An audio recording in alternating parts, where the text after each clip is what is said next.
Hi, I'm Micah Halpern. Thank you for joining me today as I do some thinking out loud. Our first segment is called Background Briefing. The first thing I've been thinking about is the Jew hatred permeating throughout Europe. It's called Eurovision. This year, more than any other year, the European Song Competition was turned into a hotbed of controversy.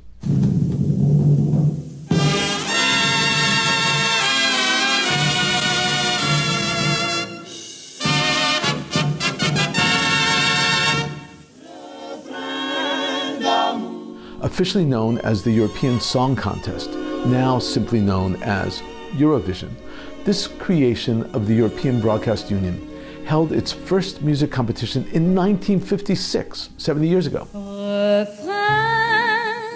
Couleur du ciel, parfum de mes 20 ans.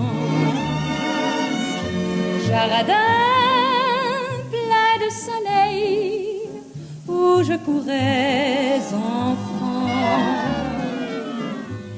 It is the longest running international music competition to run on television and one of the world's longest running programs on TV. Hosted originally in the city of Lugano, Switzerland, in its first year, 7 countries participated. And that year, the winning song was won by Switzerland. Nous avons grandi. L'amour nous a blessés, le temps nous a guéris. Mais seul et sans printemps, je cours en vain. During the 1960s, countries outside Europe represented, and the number of competitors hit as high as 18.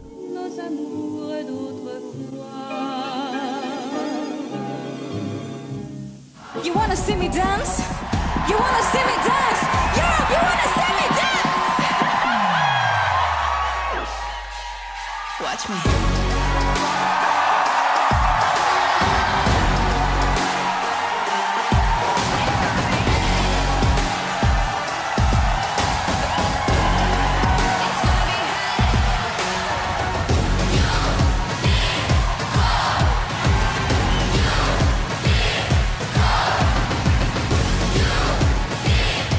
It has been growing and growing and burgeoning ever since. You have to be a member of the European Broadcast Union to participate. This year, it's the 70th year. The Eurovision contest was held in Vienna, Austria. 35 countries participated in the competition, at least in the finals. 170 million people around the world sat glued to their televisions. On May 16th, they, the viewers, alongside official judges, voted for the song they thought deserved to win. The winning country was Bulgaria.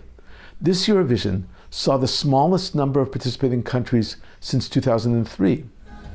The reason the number fell, ironically, is because of the inclusion of the country that took second place. The song, entitled Michelle, composed of lyrics in 3 languages, was performed by Noam Biton. The languages were English, French, and Hebrew. Noam Biton is proud and a talented Israeli. Israel took second place in the competition this year. And a looming reason that there were fewer participating countries this year than last and in previous years was because Israel, the country voted second best, was allowed to participate. Iceland, Ireland, Netherlands, Slovenia, and Spain opted out of the competition. Some even did not broadcast it. The world's largest live musical event. Because why? Israel was in it. By comparison, 125.6 million people watched the 2026 Super Bowl. That's how big it is. The record was set in 2025 when 127.7 watched the Super Bowl. Only 18 million watched the March Madness final. Eurovision is a giant music competition where after the semifinals, approximately 25 member countries moved forward to compete in the finals. Each country presents one song. The voting process during the Eurovision is foreign to Americans. Each song must be under 3 minutes long. The songs are judged equally by televiewers and a jury of professional musicians from each country. Giving each song a score, you may not vote for your own country. The United States does not participate, and so, while they can watch the live show, Americans have no vote. The United Kingdom, for example, came in last with a score of 1. France was 11th place with a score of 158. Romania was 3rd with 296. Bulgaria won with 516 votes. Second place was Israel, garnering 343 votes. The question begs asking, any gambler would have put money down on Israel's winning this year's Eurovision would have been laughed out of the betting pool. Countries pulled out because Israel participated. Protests were held throughout Europe. During the preliminaries, shouts and jeers were heard when it was Israel's turn to perform, even during the finals. Not to mention the protests and the rallies and the anti-Semitic acts taking place around the world, on streets, against synagogues, and political plenum, and in the media. And yet, the people voted Israel into second place. This is not the first time the Jewish state scored well during the competition. Ever since entering the competition in 1973, Israel has participated 47 times and hosted it 3 times. They've even come in first. In 1978, Israel won with the song Abani Bi.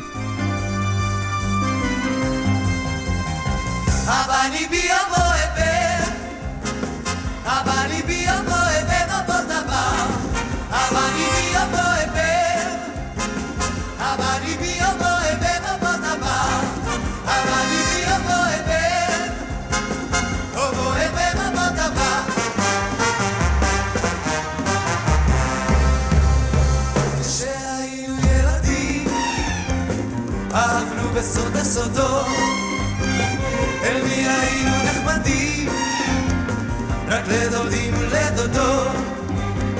In 79, Hallelujah.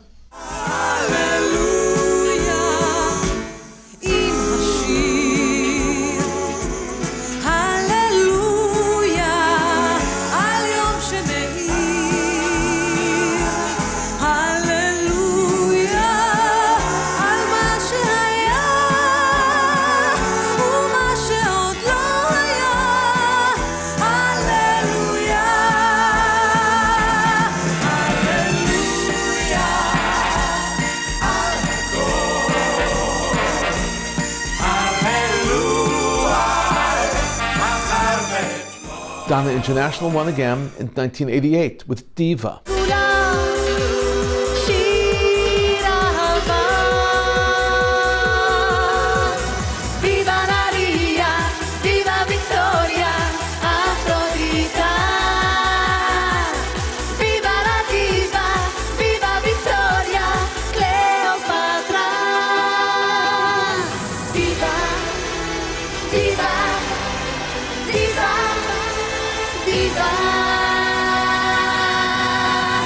In 2018 with Toy.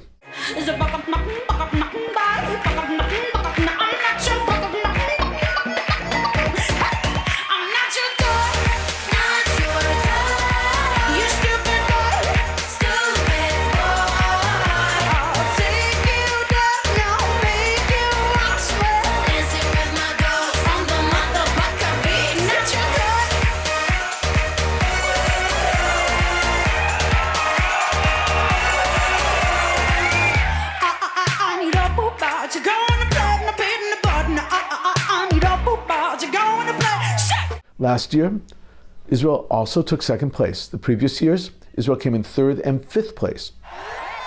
Eurovision is a mix of American Idol or The Voice and the Super Bowl halftime show. All performances are live. It is emotional, a sort of combination election night and Super Bowl evening. The songs can be pop, ballads, techno, weird art. There's crazy staging and dancing and costumes. Just about anything goes. Each country receives 2 scores. One score is the popular viewers who vote watching live on TV on their devices. And the other Who the hell is Edgar? is a vote of the professional musicians, the judge vote.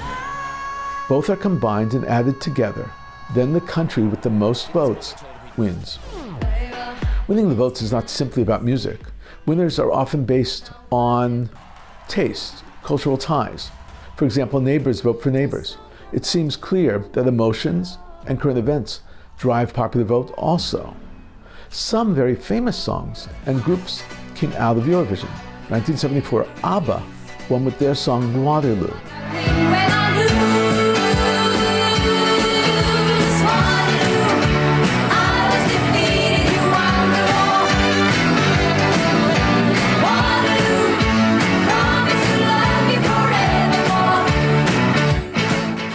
What is happening in Europe today is a conundrum.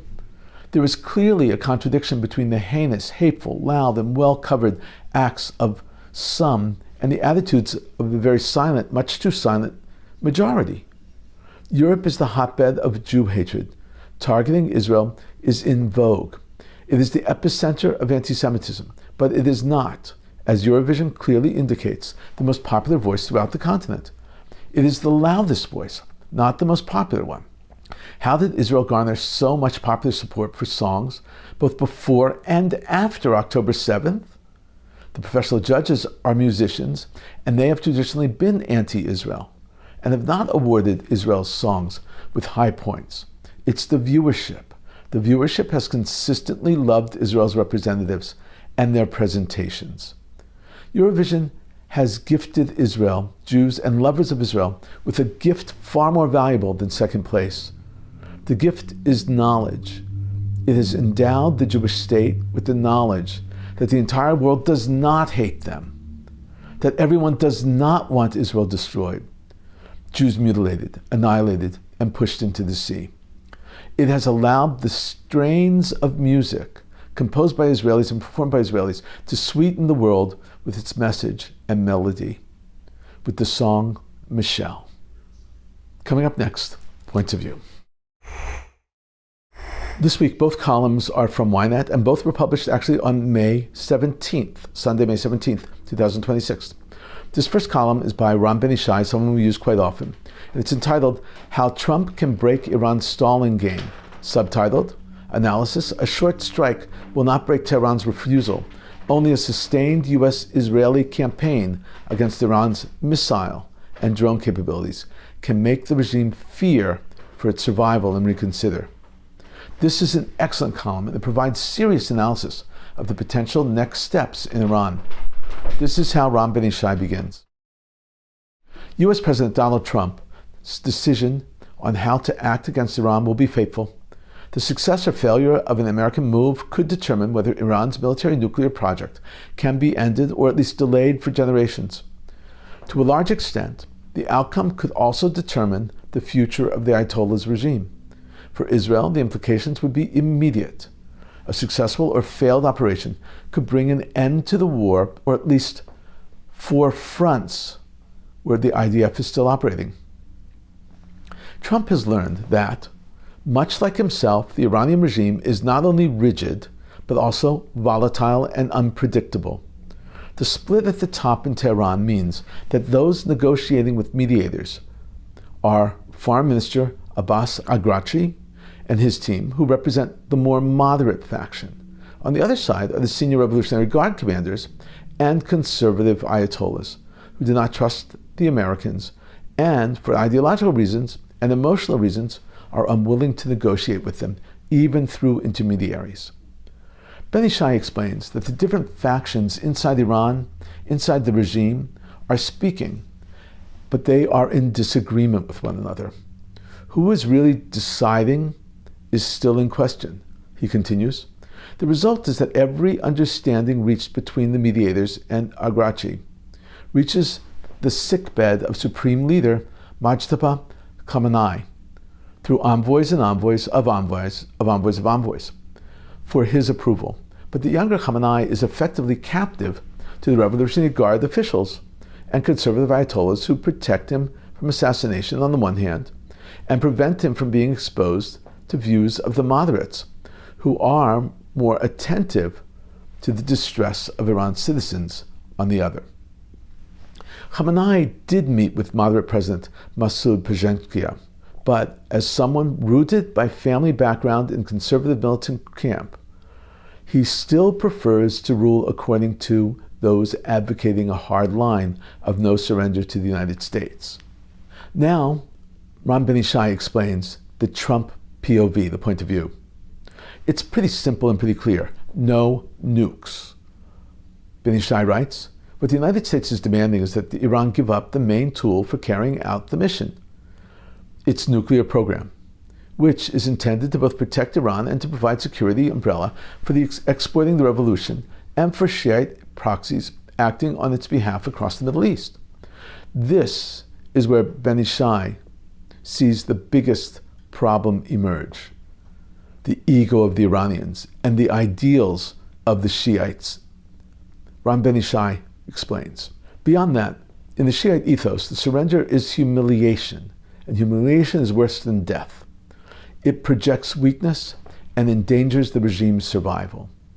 Another reason Trump is encountering difficulties is that the Iranian regime feels it has survived both the civil protests against it over the past winter and the military strikes by the United States and Israel, which damaged its nuclear program, military assets, and symbols of power. Ben Ishai continues, writing that the Iranian leadership thinks that Americans are weak and cannot sustain price hikes, oil hikes, or deaths of U.S. soldiers. That is where Iran will strike the United States. He continues, Tehran appears to believe that Trump will be unable to withstand opposition to war in the United States, rising fuel costs and food prices, and the need to justify a global energy crisis that drives up oil and natural gas prices. The Iranians also believe that even in the event of a military blow, they can inflict heavy casualties and material damage on the Americans, Arab oil producers, and Israel using ballistic missiles, coastal missiles, naval mines, and drones. They can still operate. By all indications, Tehran believes that causing casualties and destruction could intensify opposition to the war in the United States, the Gulf states, and Israel. All of this leads the Iranians to think, with considerable justification, that time is working in their favor. Here is Ben Ishai's plan for Trump. Given these forces above and below the surface, Trump must focus his efforts only on what can produce his desired results within a few weeks, while minimizing casualties and damage to the Gulf states, Israel, and U.S. bases and American naval forces. In light of all this, it can be assessed that a short and powerful strike on essential infrastructure will not be what changes the position of the regime in Tehran. Rather, what may be required is an intensive and broad joint military operation by U.S. military and the IDF, lasting 1 to 2 weeks and carried out across almost all of Iran while avoiding harm to civilians as much as possible. The goals of such an operation would likely be to deepen and expand the damage to what remains of Iran's launch and production sites for ballistic missiles and attack drones. This would involve an air and naval attack, possibly also a ground element, for example, from the United Arab Emirates, broad in scope and sustained over time. It would strike most of the main facilities simultaneously, including along the coast of the Strait of Hormuz, Harg Island, and other islands. In conclusion, Ram Ben Ishai describes the path Trump should pursue.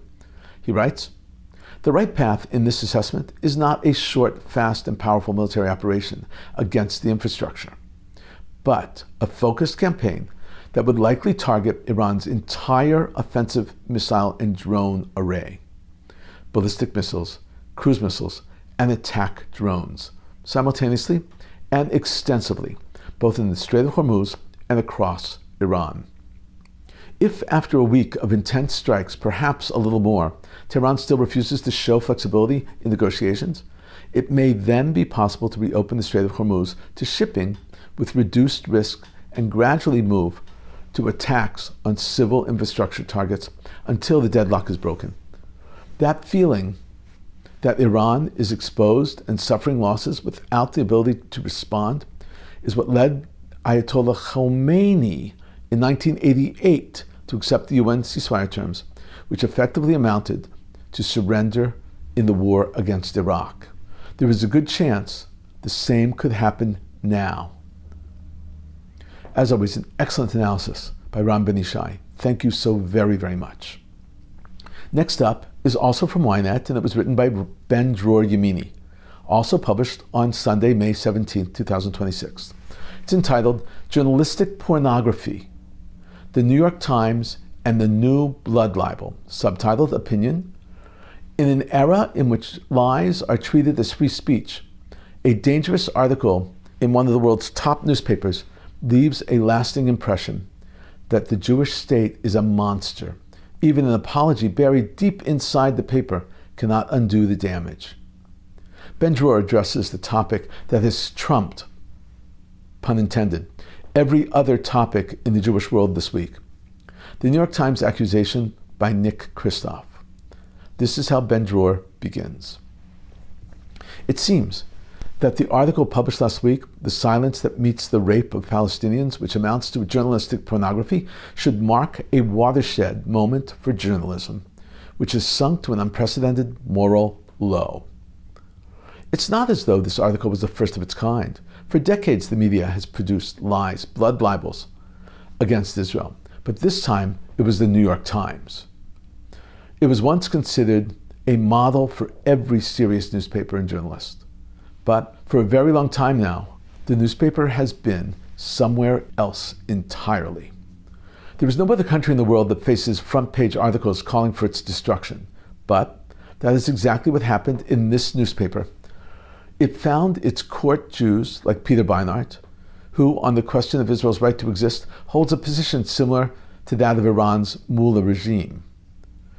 Now Ben-Dror describes the issue at hand: simple lies and more lies and more lies told by the New York Times. He writes, "Last week, it was a column by Nicholas Kristof claiming that the Palestinians were raped in prison by dogs trained by Israel.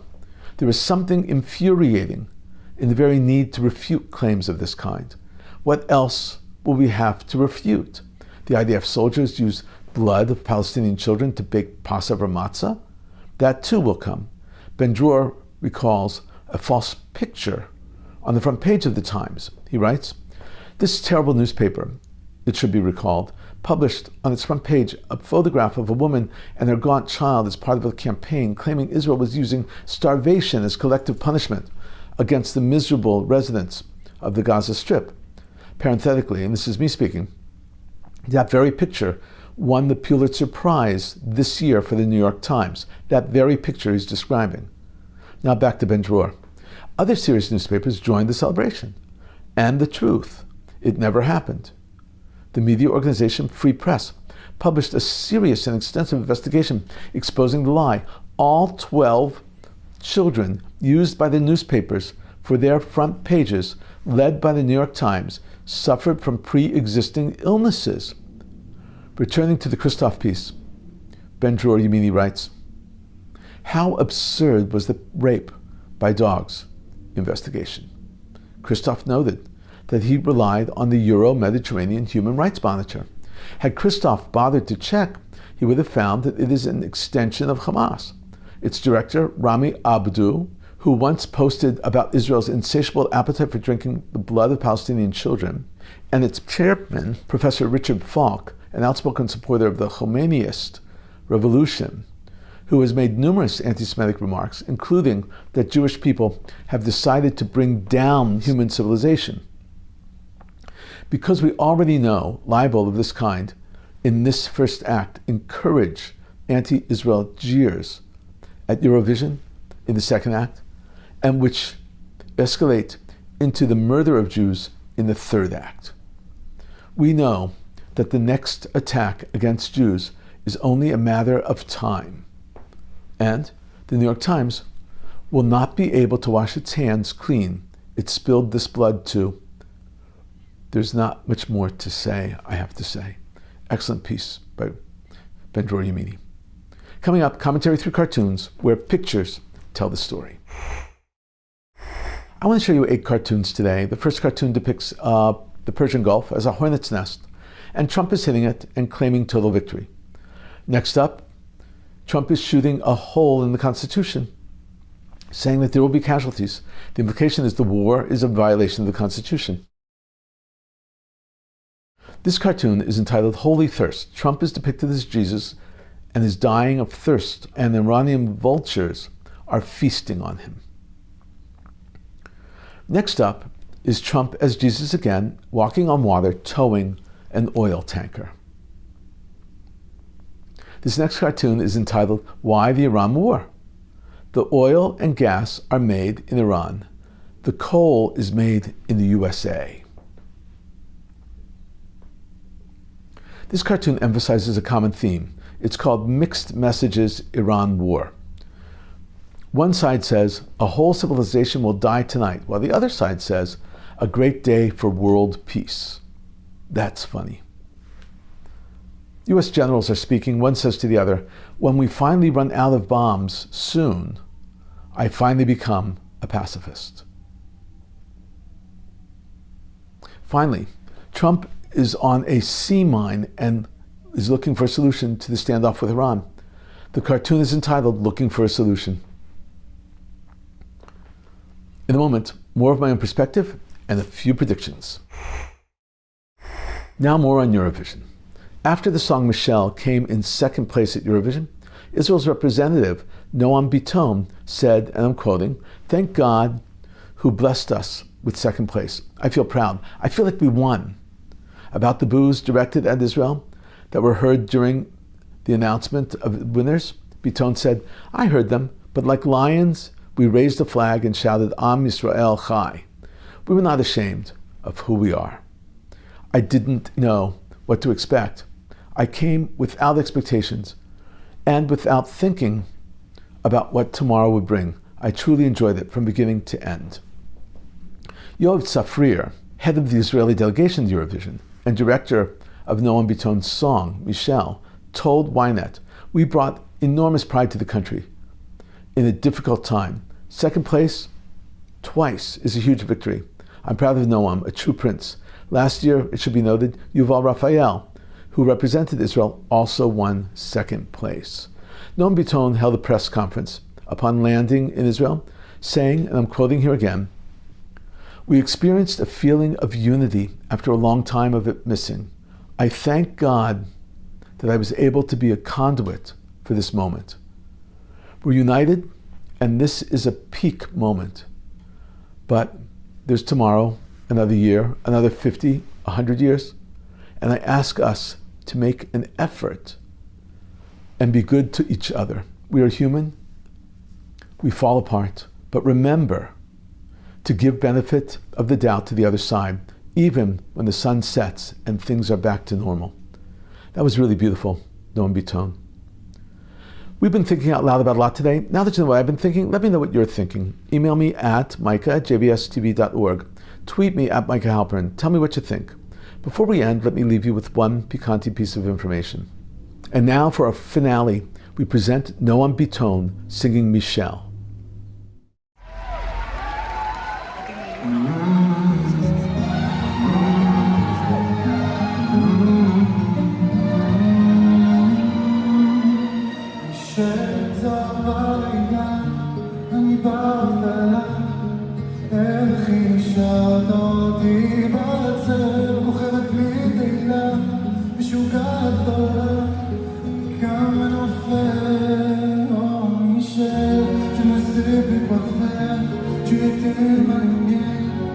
Je t'en supplie, réveille-moi, j'ai plongé dans le noir, amène-moi de l'espoir, ma mademoiselle. Alors je danse avec les morts, tu me verras rire à nouveau, et ma douleur, j'étais qu'un décor, j'ai crié, crié, crié. Michel, je te laisse partir.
That was a stunning performance.